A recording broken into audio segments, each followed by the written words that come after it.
Okay, hey everybody, welcome back to the Creatable channel with me, Ham Chops. Um, kind of a slow week on my end on keeping up with everything, but a few things happened this week. Next week though, we should have a lot of news coming out, especially with the Worlds being next weekend. There's a few things they haven't announced in terms of exclusive merchandise, like the Pokemon Jukebox, which I have been patiently waiting for, and I feel like we still might get some extra things that we weren't expecting, maybe clothes. We'll see. Um, but let's go and hop into it and see what we got. So I'm just gonna kind of go through the virtual rewards here that they're going to be releasing during the Worlds as it's going on. They will be, or start off with Scarlet and Violet. They will be dropping a password to get a Farigiraf. You'll be able to get Luca's Farigiraf. That'll be done through a password that will be randomly dropped throughout the event, most likely right before the TCG is, or not TCG, but the Scarlet and Violet tournament is going to happen. It'll be dropped as they're narrating it or right before the match. But keep your eye out for that. Make note that you do need to have about 1 to 1.5 hours of playtime on your profile or in your accounts, so that way the mystery gift option is available. If you do get the code and you aren't able to find the mystery gift option, that's most likely why. And then for people that are attending the event in person, they will be dropping a password to mystery gift a Toadstool.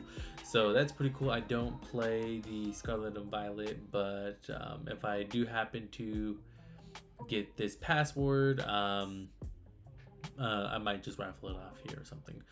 So we'll see.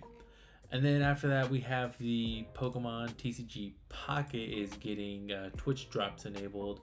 So all you have to really go do is watch a Twitch channel, most likely the TCG. Yeah, it says right here, the Pokemon TCG Twitch. You may be able to get dropped on co-streams. Not really sure there.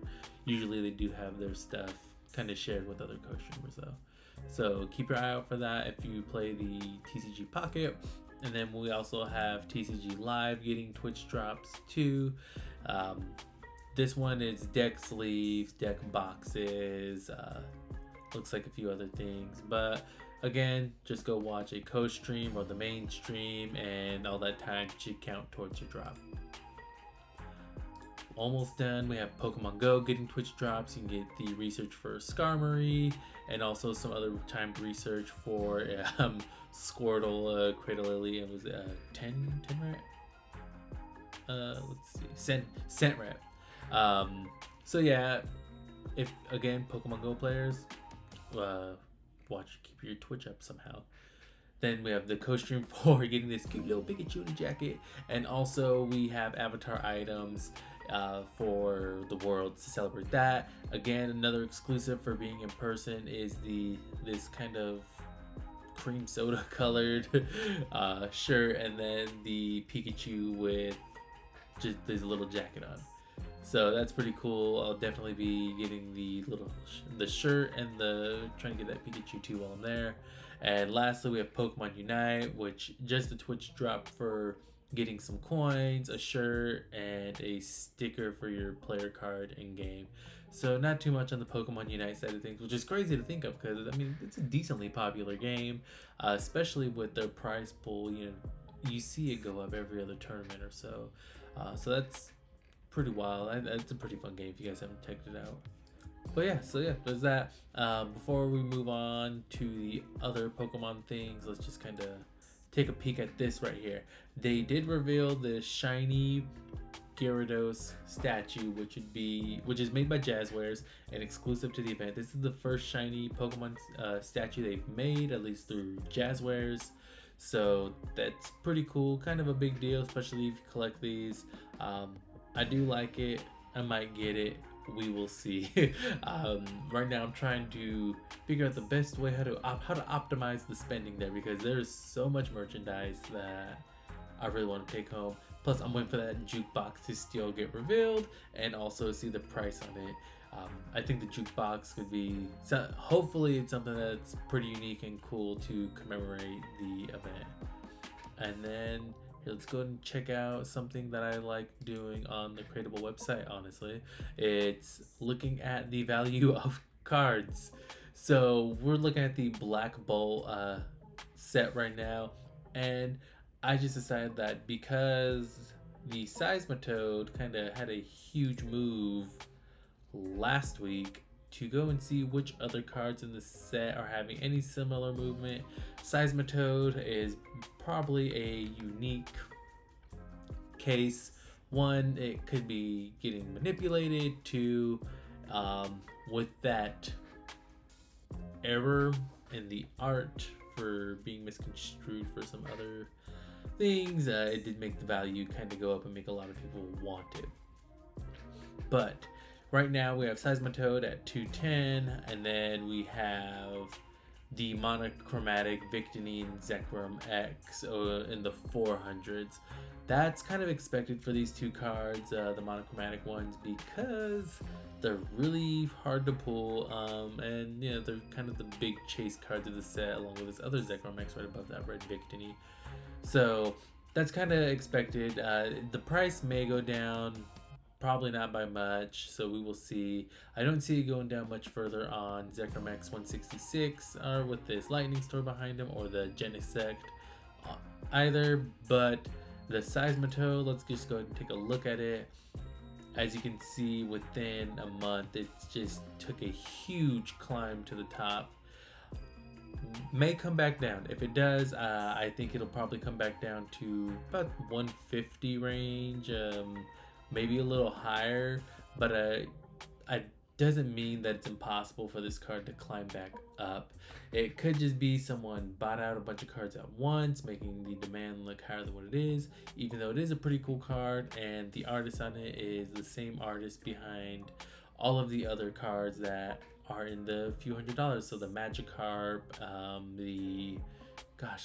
forgetting the dragon's name, Giratina, and the Charizard cards. You just go look them up. Shinji Kanda, pretty cool cards, and all of his cards just skyrocket. So it could be he's established a reputation for himself and his artwork, and a lot of the fans love it.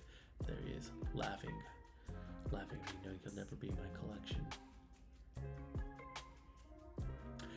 Moving on. So yeah, that's about it for Pokemon right now. I just thought it'd be cool to check it out, show up some of the features of the Crateable website.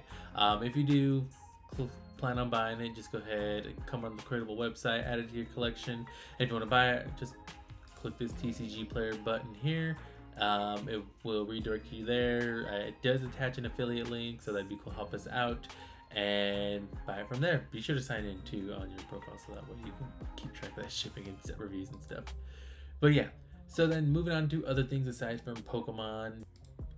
Then over in some Lego news, it has been leaked that a new Death Star is coming, which is pretty cool.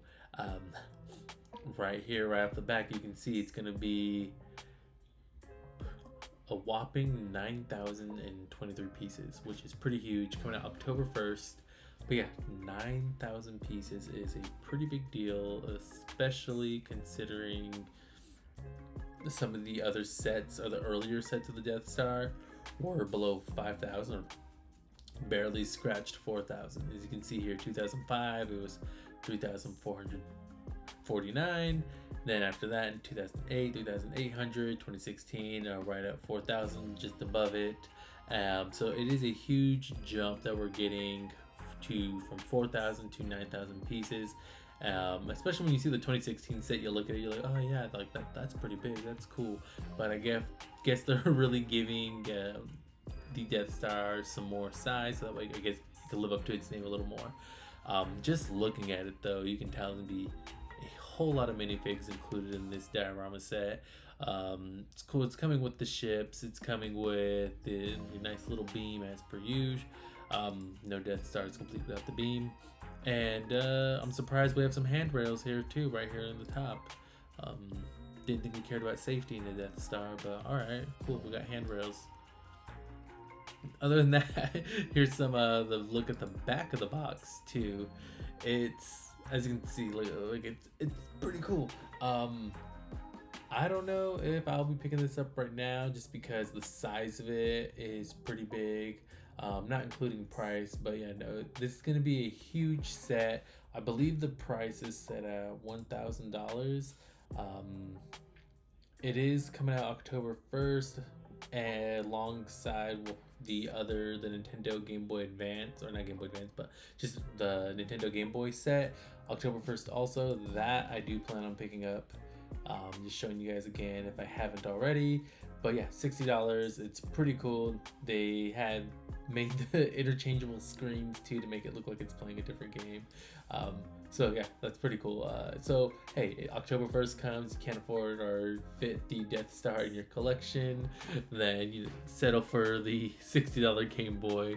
Much smaller, much more affordable, and nice little piece of history there too to have in your collection. But yeah, go check those out. That's pretty awesome. I expect hopefully we'll get some more news soon, or an official announcement from Lego, and they'll show us some more pictures. As you can see, like right here on the Nintendo page on this left hand side, you have so much more pictures and even a video of just showing it in a real life setting, so we can get a better size of scale for when that Death Star gets its official page. But yeah, that's kind of it right now for that section. Over in video games, we had the Battlefield 6 Battlefield 6 beta release this past weekend. It's weekend 1. I think next weekend they'll be dropping another play session for it. So if you didn't get on this time, you can go ahead and get on next week.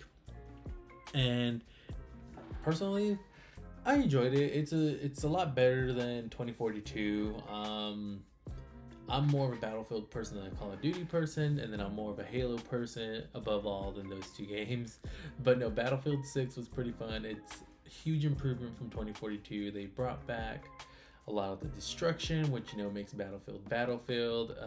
They brought back the maps. Played Conquest, and the maps were a pretty good size, making sure everybody wasn't too far spread out, so there's kind of action going on whichever part of the map you're in. My only dislike about it probably is going to be the aerial vehicles like helicopters and the jets.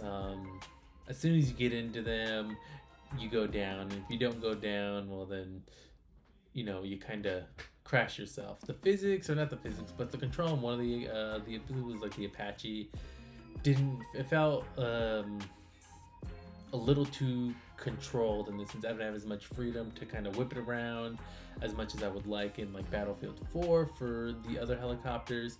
The control, the axes for the helicopter controls felt a little funny too. Whereas I'm used to having your throttle being on one of your sticks. It didn't really feel like I had that too much, along with also using your other stick to control the tilt on it. When you did tilt it, it felt a little slow, and I'm not sure if that's just that improved physics they did to where they made it feel more realistic or what, but hopefully they do release the small, like the Whirly Bird is what I call it, that smaller attack helicopter. It's a lot more nimble. It could just be the Apache's just a little massive monster compared to that.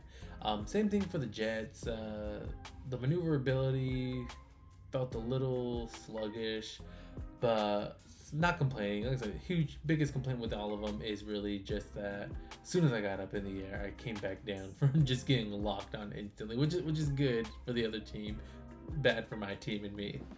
But yeah, here if you go and look at the Steam record in store, 520,000 concurrent players, which is massive. I will have links to this article because it does go over comparing the concurrent players with Warzone concurrent players and other stuff. But safe to say that I believe this game's gonna have a lot better start and stick around a lot longer than 2042. 2042 is like DOA, so yeah, it went on sale almost instantly when it came out. I'll pick this one up, but I'm not really in a rush if any other games come out. I've been kind of stuck and grounded and enjoying that. The other thing too is if you did have a chance to hop on, you did see this. They did mention AI soldiers. I didn't really run into any AI soldiers, but the servers were pretty full. I mean, I think at one point I hopped on, there's like 13,000 people ahead of me in the queue, which is crazy. Pretty cool to know that everybody's getting back on this, at least checking it out. But yeah, the server, I got in after like maybe 30 seconds or so, but so it's nice to see that the servers aren't really being populated with AI soldiers or anything like that, and it's actually been real people so far. Hopefully for the next week, for the next weekend's beta test, they do increase the servers available, which I believe they already said they will. Not that this time was really that bad, honestly, and I've been having pretty stable connection to everything too. In more video game news, we have this. If you guys haven't heard, Redoctane, which I believe they help make some of the older Guitar Heroes and other rhythm games in the space, such as you have DJ Hero, Rock Band, DK Bongos. No, I'm just kidding. I don't know if they helped with that. But yeah, so this is a new studio that is mostly made up of veterans from games such as Guitar Hero and Rock Band and stuff like that. But yeah, they just made an announcement saying, hey, we exist, we're a thing, and stay tuned.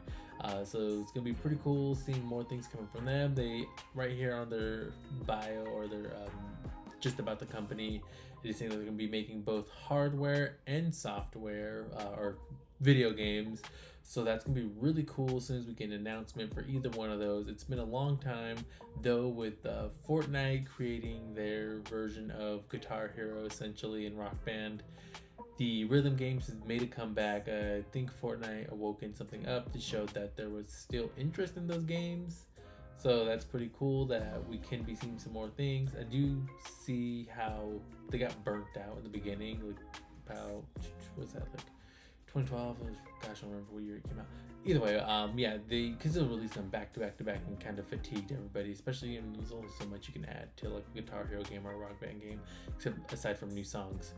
But this way, it's gonna be pretty cool.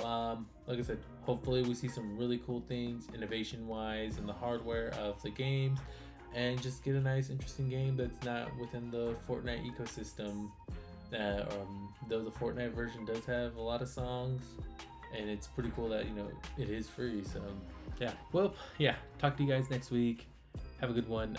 Be safe and stay tuned for more Pokemon things, I guess, as Worlds gets closer. Bye.